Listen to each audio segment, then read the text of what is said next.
Shalom dan puji Tuhan saudara atas kebaikan Tuhan pada setiap kita, sehingga pagi ini dengan izin Tuhan kita boleh bangun dengan teman nasihat, pikiran cergas dan semangat yang berkobar-kobar untuk melayani Tuhan. Untuk memulai renungan kita, mari kita berdoa. Bapa Syurgawi, terima kasih atas kebaikan-Mu karena bersama dengan kami sementara kami mendengar dan mempelajari firman Tuhan. Dalam nama Yesus kami berdoa. Amin. Saudara dan saudari yang dikasihi dalam Kristus, tajuk renungan kita pagi ini adalah benih itu bertumbuh. Bagaimana benih itu bertumbuh? Firman Tuhan dalam Markus 4 ayat 27 mengatakan, lalu pada malam hari ia tidur dan pada siang hari ia bangun, dan benih itu bertunas dan tumbuh. Bagaimana terjadinya tidak diketahui orang itu.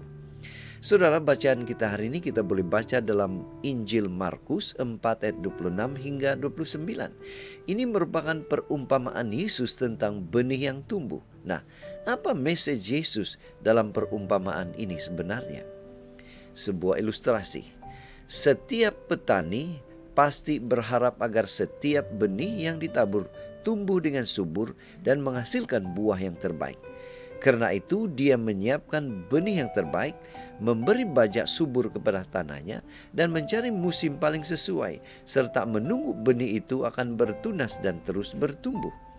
Tetapi si petani tidak akan pernah tahu bagaimana benih itu akan mengalami proses dalam tanah hingga kemudian bertunas. Dia tidak pernah mengetahuinya. Benih yang baik, tanah yang subur, musim yang tepat memang akan mempengaruhi pertumbuhan, tetapi Tuhanlah yang menumbuhkannya tepat pada waktunya. Saudara, kembali kepada bacaan kita.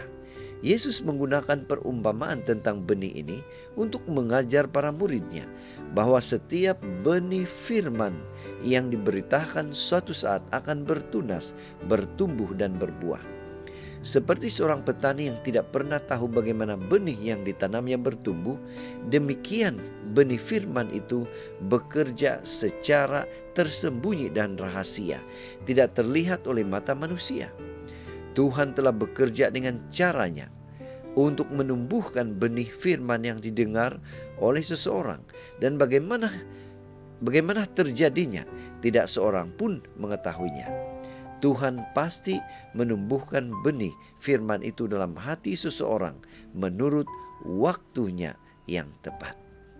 Saudara, apa aplikasi renungan ini untuk kita? Pada saat kita dipercayakan Tuhan untuk memberitakan firman-Nya, kita tidak perlu risau bagaimana pengaruh firman itu kepada orang-orang yang mendengarnya atau seperti apa hasilnya. Serahkan saja semuanya kepada Tuhan yang berkuasa menumbuhkan benih itu. Bahagian kita ialah kongsikan dan percaya bahwa benih firman-Nya tidak akan kembali dengan sia-sia, melainkan akan selalu mencapai maksud Tuhan. Yesaya 55 ayat 11.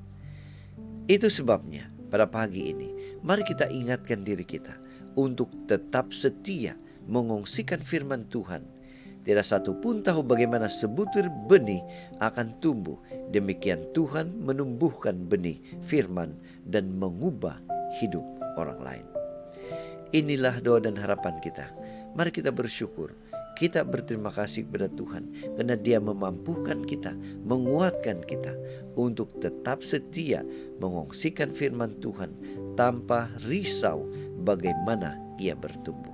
Mari saudara, kita tetap setia, tetap semangat, tetap positif, tetap sehat sampai Maranatha. Tuhan memberkati kita. Kita berdoa.